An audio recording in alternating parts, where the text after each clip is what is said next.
former President, people belong, my most amiable and loving President. Representing General Muhammad Buhari, GCFR, is Muazu Jadi Sambo, former Minister of Transportation. A very brief goodwill message from our former President. With Ibrahim. Forgive me for calling him Ibrahim. Has gone a long way, over 18 years.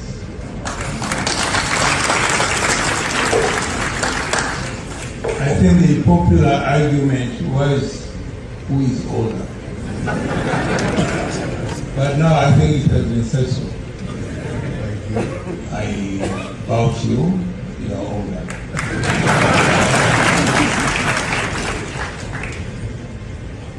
Your Excellencies, I want to thank you for honoring my brother, my friend, my prefect, my head boy, my commander-in-chief, all rolled in one. I think I want to thank Your Excellency Ibrahim Badamasi. When we joined the army, all were hoping was to get to the reach of a captain and then reserve. But God in His mercy has propelled us to become generals, and by His grace, both of us became head of state of this country.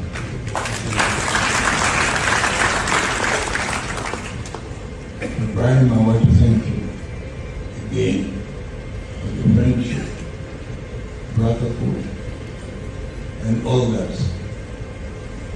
No moment goes by when we remember our exploits without bringing smiles to our faces.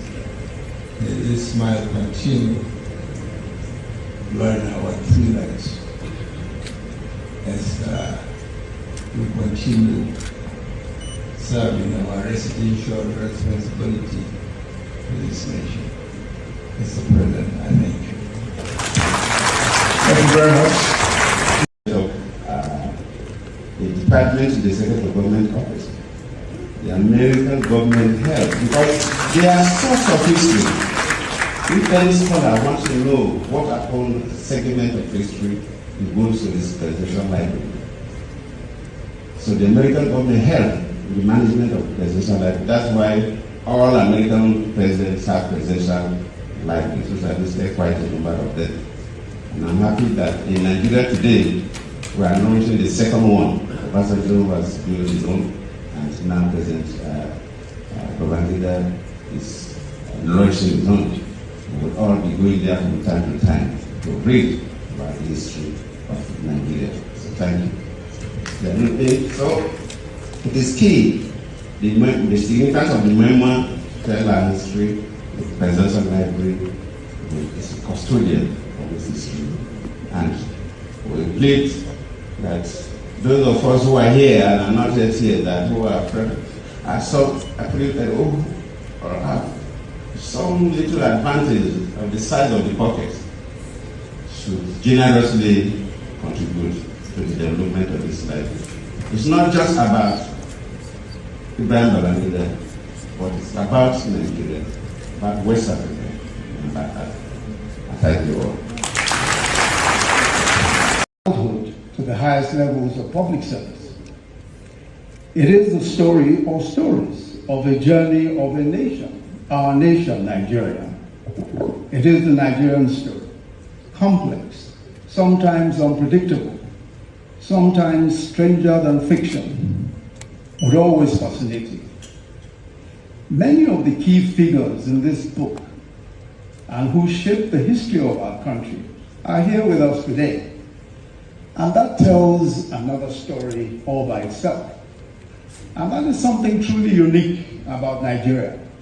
Our ability to move beyond the past, no matter how bitter, and no matter how adversarial our past relationship may have been, and to still come together. So seated amongst us here today is General Yakubu Gowon, who became Nigeria's head of state at the age of 32 and led the country for 9 years. His government was overthrown in 1975 by a coup involving the then Brigadier Olusegun Obasanjo and the then Brigadier Theophilus Danjuma, and the author himself, I confirm, the then Lieutenant Colonel Babangida, who was then commander of the newly formed Armored Corps. Also involved his parents, his siblings, his primary school, Gwari Native Authority Primary School, how he became an orphan at the age of 14, and at age 16, entering the provincial secondary school Bida, the school which later became known as the Government College Bida.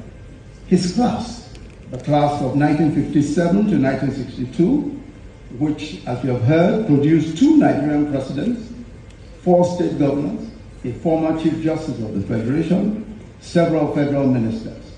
His classmates, former President Abdul Salami Abubakar, Sani Sami, Sani Bello, Garba Duva, Gado Nasco, Abdul Mumuni Keki Manga, Mohammed Maman Magoro, Paul Babale, and Maman Vatsa, who joined the class in their 3rd year.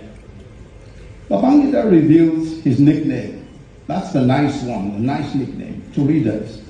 He was called the Blockbuster for his sporting exploits. But Gado Nasco and Ismaila Ahmed coined a nastier nickname for him. That nickname was Kulele. Kulele meaning because of his stocky physique. It was clear that he satisfied the 2 main constitutional requirements for winning the presidential elections, mainly majority votes and geographical spread. Having obtained 8,128,720 votes against Topal's 5,848,247 votes, and securing the mandatory 1/3 of the votes cast in 28 states of the Federation, including Abuja. I'm gratified that the Buhari administration finally recognized him as a former head of state of Nigeria. End of quote. He concludes in the book, and I quote him, "Looking back now, the June 12th saga was undeniably the most challenging moment of my life, and in certain respects, one of the most painful." And he went on to admit, if I had to do it all over again, I would do it differently. End of quote.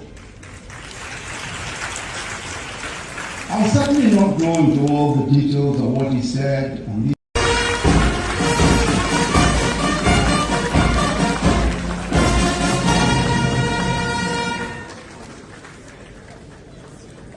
I am sure that all our appetites are now whet from that engaging review of that book. I'm certainly looking forward to reading it. Distinguished ladies and gentlemen,